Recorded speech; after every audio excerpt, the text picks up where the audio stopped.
जय हिंद फ्रेंड्स, नमस्कार। ज्योति क्लासेस में आप सभी का एक बार फिर से स्वागत है। फ्रेंड्स, जैसा कि आप सभी को पता है कि हमने अपनी क्लास 6 की होम साइंस कंटिन्यू कर रखी है और जिसमें हमने अभी तक चैप्टर 1 to 9 कंप्लीट किया है। और आप सभी से रिक्वेस्ट है, अगर अभी तक आपने चैप्टर 1 to 9 के वीडियोज़ को नहीं देखा है तो प्लीज़ प्लेलिस्ट में जाइए और चैप्टर 1 to 9 को एक बार देखिए, क्योंकि मैंने वो सारे ही चैप्टर बहुत ही अच्छे से एक्सप्लेन कर रखे हैं और उनके सॉल्यूशंस भी आपको करा रखे हैं। तो प्लीज़ एक बार प्लेलिस्ट में जा करके चैप्टर 1 to 9 की वीडियोस अगर आपने नहीं देखी हो तो प्लीज़ पहले उसको देखिए, फिर आप इस वीडियो को देखिए, तभी ये सीरीज़ अच्छे से आपको समझ में आएगी। चलिए फ्रेंड्स, बिना टाइम वेस्ट किए चलते हैं आज के टॉपिक की तरफ। तो आप स्क्रीन पर देख पा रहे होंगे, आज हम पढ़ेंगे चैप्टर 10 जो कि है सिलाई कला यानी कि सीविंग आर्ट। तो फ्रेंड्स, ये है हमारा आज का टॉपिक, सिलाई कला। फ्रेंड्स, हमेशा की तरह आज का टॉपिक स्टार्ट करने से पहले हमने प्रीवियस क्लास में क्या पढ़ा था, सबसे पहले एक बार उसका क्विक रिवीजन ले लेते हैं, क्योंकि फ्रेंड्स यू नो दैट ना, revision is the most important part of our study. तो चलिए फ्रेंड्स, फटाफट एक क्विक रिवीजन लेते हैं, जिससे कि हम आगे का तो पढ़ें पर पीछे का भूलें नहीं।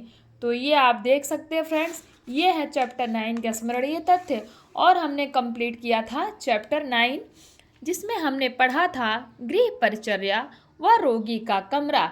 हमने पढ़ा था परिचर्या कौन होता है, जो रोगी का या किसी बीमार व्यक्ति का देखभाल करता है, उसे गृह परिचर्या कहते हैं। और गृह परिचारिका किसको कहते हैं, जो रोगी का देखभाल करता हो पर वो एक स्त्री हो। तो ये डिफरेंस था फ्रेंड्स परिचर्या और परिचारिका में। परिचर्या जो रोगी का देखभाल करता हो, चाहे वह फिर स्त्री हो चाहे पुरुष हो, बट परिचारिका रोगी का देखभाल करने वाला, लेकिन उसमें हो कौन, वो स्त्री हो। तो ये फ्रेंड्स डिफरेंस है दोनों में, गृह परिचर्या और गृह परिचारिका। तो आई होप आपको समझ में आया होगा। फिर हमने देखे थे गृह परिचारिका के गुण कौन कौन से होते हैं, फिर हमने देखे थे गृह परिचारिका के कौन से कार्य होते हैं, यानी कि रोगी के देखभाल करने के लिए गृह परिचारिका के कार्य कौन कौन से होते हैं। फिर हमने देखे थे रोगी के कमरे की व्यवस्था एवं चुनाव करते समय ध्यान देने योग्य बात, यानी कि रोगी जिस कमरे में रहेगा उसका चुनाव करते समय और उसकी व्यवस्था करते समय हमें किन किन बातों का ध्यान रखना चाहिए, ये कुछ पॉइंट्स थे फ्रेंड्स जिसको हमने कंप्लीट किया था। फिर हमने लास्ट देखा था रोगी के कमरे की सफाई, यानी कि जो भी बीमार है उसके कमरे की सफाई किस तरह करना चाहिए, वो हमने फ्रेंड्स कुछ पॉइंट्स जाने थे। और हमने लास्ट में कंप्लीट किया था इसके स्मरणीय तथ्य, यानी कि इम्पोर्टेंस पॉइंट। फिर हमने देखी थी इसकी प्रश्नावली। तो आई हो फ्रेंड्स आपका फटाफट एक बार क्विक रिवीजन हो गया होगा। तो चलिए बिना टाइम वेस्ट किए चलते हैं आज के टॉपिक की तरफ, जो है क्या, सिलाई कला। तो स्विंग आर्ट, तो स्विंग आर्ट क्या होता है, चलिए फ्रेंड्स फटाफट देखते हैं। मनुष्य ने भोजन पकाने के लिए सबसे पहले अग्नि का आविष्कार किया। इसके बाद उसने तन ढकने के लिए, तन यानी कि शरीर, तन को ढकने के लिए पेड़ों की छाल तथा जानवरों की खाल का उपयोग किया। जैसे जैसे मनुष्य के ज्ञान में विकास होता गया, उसने अपने रहन सहन और पहनावे में सुधार किया। आज हमें अनेक डिजाइनों के वस्त्र आसानी से उपलब्ध हो जाते हैं, जो देखने में आकर्षक लगते हैं। वस्त्रों की सुंदरता भी तभी है जब वह शरीर के अनुरूप उचित नाप से सिले गए हों, यानी कि वस्त्र वही अच्छे लगते हैं जो कि पहनने में अच्छे लगें और उनका मेजरमेंट सही तरीके से लिया गया हो। सिलाई का महत्व, यानी कि सीविंग का इम्पोर्टेंस क्या है। आज की बालिका ही कल की गृहिणी है। प्रत्येक मनुष्य को शरीर ढकने के लिए तथा सर्दी गर्मी से अपने शरीर की रक्षा हेतु कपड़े की आवश्यकता होती है। कपड़ा पहनने से किसी भी मनुष्य की शोभा बढ़ जाती है तथा व्यक्तित्व में निखार आ जाता है। इसलिए मनुष्य समयानुसार वस्त्र बनवाता और पहनता है, किंतु आज की महंगाई के युग में प्रत्येक व्यक्ति के पास इतना धन नहीं रहता कि वह प्रत्येक वस्त्र दर्जी से ही सिलवाकर पहन सके। अतः कुशल गृहिणी बनने के लिए बालिका को सिलाई का ज्ञान अति आवश्यक है। प्रत्येक गृहस्थी में गृहिणी को कुछ न कुछ अवश्य सिलना पड़ता है। अतः घर में कपड़ा सिलाई करने से गृहिणी को धन की भी बचत होती है। फ्रेंड्स, आप सभी को पता है कि हर किसी के घर में कभी न कभी कुछ सिलाई ज़रूर करनी पड़ती है। जैसे कभी किसी के कपड़े फट गए, कभी बटन निकल गई तो बटन लगाना हो गया, कोई सिलाई खुल गई तो वो ठीक करना हो गया। तो इससे क्या होता है फ्रेंड्स कि अगर हमें आता रहता है तो हम उसको घर में ही ठीक कर लेते हैं, नहीं तो हमें दर्जी के पास जाना पड़ता है और दर्जी के पास जाने से पैसा खर्च होता है। तो इस हिसाब से अगर हमें ये चीज़ें आती रहेंगी तो हमारे धन की भी बचत हो जाती है। फिर है सिलाई की आवश्यक वस्तुएं, यानी कि सिलाई क्या है ये तो हमने जान लिया। फिर हमें सिलाई के लिए किन वस्तुओं की आवश्यकता पड़ती है, यानी कि अगर हमें सिलाई करना है तो किन किन वस्तुओं की आवश्यकता होती है देख लेते हैं। कपड़ा, पहले तो कपड़ा, सिलाई के लिए प्रमुख वस्तु कपड़ा है। कपड़ा आवश्यकता अनुसार ही लेना चाहिए। नंबर 2, फीता या इंची टेप।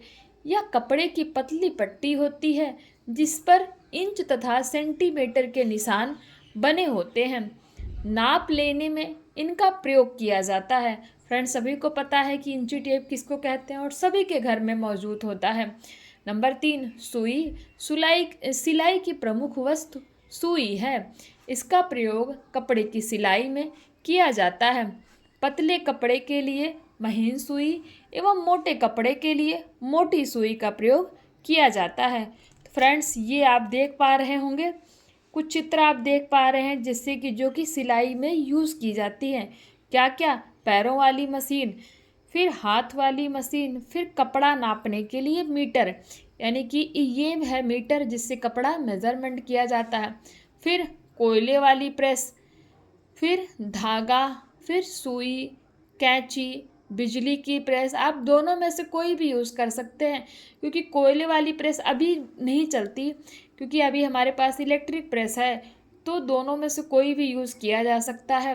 फिर पेंसिल, फिर रबड़। नंबर 4, तो हमने 3 देखा सुई। नंबर 4 था धागा। यह कपड़ा सीने के काम आता है। इसका चुनाव कपड़े के रंग के अनुसार करते हैं। नंबर 5, खड़िया या मिल्टन चौक। इसको आप खड़िया भी बोल सकते हैं या मिल्टन चौक भी बोल सकते हैं। अब मिल्टन चौक का प्रयोग कपड़े की कटिंग करते समय कपड़े पर निशान बनाने के लिए किया जाता है। यह नीले और पीले रंग की खड़िया की चपटी टिकिया होती है। नंबर 6, कैंची। इसका उपयोग कपड़ा काटने में किया जाता है। कैंची की धार तेज होनी चाहिए, क्योंकि कैंची की धार तेज होगी फ्रेंड्स तभी कपड़ा अच्छे से कटेगा। Number 8, scale. स्केल का प्रयोग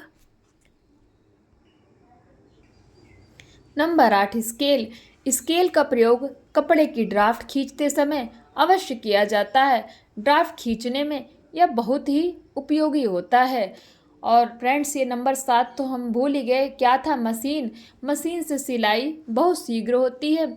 इसकी सिलाई में सफाई रहती है और वह मजबूत होती है। हाथ से सिलने पर कपड़े में उतनी सफाई नहीं आती तथा समय भी बहुत अधिक लगता है। नंबर 9, आलपिन। इसका उपयोग कपड़ा काटते समय किया जाता है। इससे कपड़ा खिसकता नहीं। नंबर 10, अंगुस्ताना। इसका उपयोग हाथ से सिलाई करते समय किया जाता है। यह दाहिने हाथ के बीच की उंगली में पहना जाता है। इसके प्रयोग से उंगली में सुई नहीं धंसती है। नंबर 11, इस्त्री या प्रेस। आप प्रेस भी बोल सकते हैं और इस्त्री भी बोल सकते हैं। कपड़ों की सिकुड़न को इस्त्री की सहायता से मिटाया जाता है। सिलाई के बाद इस्त्री करने से कपड़े की शोभा बढ़ जाती है। इस्त्री भी 2 प्रकार की होती है। नंबर 1, कोयले की इस्त्री तथा बिजली की इस्त्री, जैसा कि फ्रेंड्स हमने अभी पिक्चर में देखा था। नेक्स्ट टॉपिक है कपड़ा काटने से पूर्व ध्यान देने योग्य बातें, यानी कि जब सिलाई के लिए कपड़ा काटते हैं तो उसके काटने से पहले ध्यान देने योग्य कौन कौन सी बातें हैं, इसके कुछ पॉइंट्स हम देखते हैं। नंबर 1, कपड़ा काटने से पहले जिस व्यक्ति का कपड़ा सिलना हो उसका नाप लेना चाहिए। नंबर 2, कपड़े के नाप के अनुसार कपड़े का अर्ज देख लेना चाहिए। नंबर 3, कपड़ा आड़े खड़े का ध्यान रखकर ही काटना चाहिए। नंबर 4, निशान लगाने के बाद सब तरफ से सिलाई के लिए कुछ कपड़ा छोड़कर कपड़ा काटना चाहिए। नंबर 5, कपड़े के उल्टी तरफ निशान लगाना चाहिए, इससे कपड़ा गंदा नहीं होता। उल्टी तरफ मतलब कपड़े को उल्टा करके। नंबर 6, नाप के अनुसार ही कपड़े पर निशान लगाना चाहिए, इससे कपड़े की फिटिंग अच्छी आएगी। नंबर 7, कपड़ा काटने के लिए सदैव तेज धार एवं नुकीली कैंची का ही प्रयोग करना चाहिए। नेक्स्ट टॉपिक है सिलाई करते समय ध्यान देने योग्य बातें। नंबर 1, सिलाई करते समय सिलाई की सारी सामग्री समीप रखकर बैठना चाहिए, जिससे कि बार बार उठना ना पड़े। नंबर 2, सिलाई करते समय हाथ सदैव साफ रहने चाहिए। नंबर 3, सिलाई करते समय झुक कर नहीं बैठना चाहिए, इससे आंखें कमज़ोर होती हैं एवं कमर में दर्द होने लगता है। तो फ्रेंड्स, हमेशा जब भी सिलाई करना है तो स्ट्रेट यानी कि कमर सीधी होनी चाहिए, इस तरह बैठना चाहिए। नंबर 4, धागा कपड़े के रंग का ही प्रयोग करना चाहिए। नंबर 5, सुई कपड़े के अनुसार मोटी पतली होनी चाहिए। कपड़े के उल्टे सीधे का ध्यान रखकर सिलाई करना चाहिए। कपड़े में जहाँ बखिया की आवश्यकता हो वहाँ बखिया और जहाँ तुरपन की आवश्यकता हो वहाँ तुरपन होनी चाहिए। नंबर 8, अंगुस्ताना पहनकर सिलाई करनी चाहिए, इससे सुई उंगली में नहीं चुभेगी। नंबर 9, सिलाई समाप्त होने के पश्चात सुई को पिन कुशन में लगाकर सुरक्षित रख देनी चाहिए, जिससे कि किसी के हाथ में न आए, और नहीं तो अगर कोई छुएगा फ्रेंड्स तो उसको लग भी सकती है ना। इसलिए सिलाई जब भी कंप्लीट हो जाए तो जब भी सिलाई कंप्लीट हो जाए तो सुई को बहुत ही संभाल कर रखना चाहिए, जैसे कि पिन या कुशन में लगाकर उसको सुरक्षित रख दें कि जिससे कि आपको जब ज़रूरत हो तो वह मिल भी जाए और किसी के हाथ में भी ना लगे। नेक्स्ट है सिलाई कला के ज्ञान से क्या लाभ है, यानी कि अगर हमें सिलाई कला का नॉलेज है तो हमें इससे क्या क्या बेनिफिट्स मिल सकते हैं, उस पर एक नज़र डालते हैं। सिलाई कला के ज्ञान से गृहिणी को निम्नलिखित लाभ होते हैं। नंबर 1, घर में स्वयं सिलाई करने से हमारी आर्थिक रूप से बचत होती है। घर पर ही कपड़े सिले जाएं तो धन की भी बचत होती है। नंबर 2, स्वयं कपड़ा काटने से कपड़े का अपव्यय नहीं होता तथा कपड़ा उतना ही लिया जाता है जितने कपड़े की आवश्यकता होती है। अपव्यय का मतलब फ्रेंड्स क्या होता है? खराब, यानी कि कपड़ा खराब नहीं होता, फालतू का वेस्ट नहीं होता। नंबर 3, वस्त्र के लिए कपड़ा काटने के बाद जो कपड़ा बचता है उसका हम किसी न किसी रूप में आवश्यकता अनुसार उपयोग कर लेते हैं, किंतु दर्जी से वस्त्र सिलवाने पर बचा हुआ कपड़ा हमें नहीं मिल पाता है। नंबर 4, घर में कपड़े अपनी रुचि के अनुकूल सिले जा सकते हैं, यानी कि हमें जिस टाइप का कपड़ा पहनना है फ्रेंड्स, अगर हमें सिलाई कला आती है तो हम उस हिसाब से अपने कपड़े सिल सकते हैं और पहन सकते हैं। नंबर 5, घर पर स्वयं सिलने से समय पर कपड़े तैयार किए जा सकते हैं। दर्जी से कपड़े सिलवाने में कभी कभी विलम्ब यानी कि देरी होती है, विलम्ब से प्राप्त होते हैं जिससे परेशानी हो जाती है। नंबर 6, स्वयं सिलाई करने से हम बढ़िया और पक्के धागों का प्रयोग कर सकते हैं जिससे कि सिलाई पक्की हो सके। नंबर 7, स्वयं सिलाई करने से इच्छा अनुसार फिटिंग की जा सकती है। तो फ्रेंड्स, आपने देखा कि सिलाई अगर हमें आती है तो उसके कितने ही लाभ हैं। हम अपनी चॉइस के अनुसार जैसा चाहें, जैसे डिज़ाइन का चाहें, जैसी फिटिंग का चाहें, उस तरह के कपड़े हम पहन सकते हैं। और हमें अगर कल कपड़ा पहनना है, अगर हमें आता है सिलना, तो हम उसको आज ही सिलकर पहन सकते हैं। वरना अगर हमें नहीं सिलाई का ज्ञान है तो हमें वो कपड़ा दर्जी को देना पड़ता है, तो हमें विलम्ब भी होता है कि हमारी ज़रूरत पर दर्जी कपड़ा नहीं दे पाता। तो कई बार क्या होता है कि कपड़ा होने के बावजूद भी सिलाई ना होने के बावजूद सिलाई ना होने के नाते ही हम कपड़ा नहीं पहन पाते। तो आई होप फ्रेंड्स ये चैप्टर आपको समझ में आया होगा। ये था हमारा चैप्टर 10 जिसको मैंने आपको पूरा ही एक्सप्लेन किया। और इसके बच गए स्मरणीय तथ्य और करेंगे हम इसकी प्रश्नावली, जो कि हम नेक्स्ट क्लास में करेंगे। तो आई हो फ्रेंड्स आपको ये आज की क्लास अच्छी लगी हो, और हाँ किसी भी वर्ड में किसी भी चीज़ में कोई डाउट हो तो प्लीज़ हमें कमेंट करिए, और एक बार एक फीडबैक दीजिए कि जो मैंने ये सीरीज स्टार्ट करी है क्या आप लोगों को पसंद आई है। तो मैं ये सीरीज कंटिन्यू करूँगी फ्रेंड्स, क्योंकि बहुत मेहनत लगता है, आप सभी को पता है। तो चलिए हमेशा ऐसे सीखते रहिए और सिखाते रहिए। मिलते हैं नेक्स्ट क्लास में, तब तक के लिए जय हिंद, नमस्कार।